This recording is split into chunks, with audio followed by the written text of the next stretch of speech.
Go ahead and remove the 2 Phillips screws holding in the instrument cluster bezel.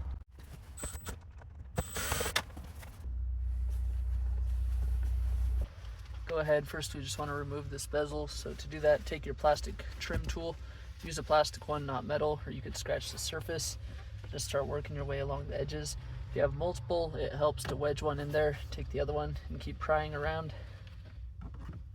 You just want to be careful not to break any of the clips.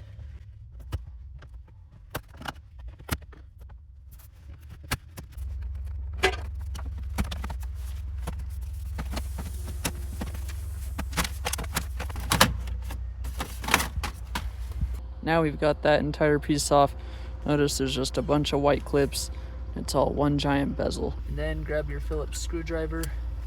Go ahead and remove the screws. There's 4, 1 in each corner. And grab a hold of the radio and pull it straight forward. It may seem a little stuck at first, but that's because this wire for the antenna didn't have a lot of slack, so it got caught on that and unplugged itself when removing, but that's fine. Here on the radio, just push down on the tab, wiggle, and slide that out of there. And for the radio antenna, it just plugs in right here. Then to get the climate control, there's a Phillips screw on each side. First you want to remove this wire right here. So let's go underneath the dashboard on the driver's side.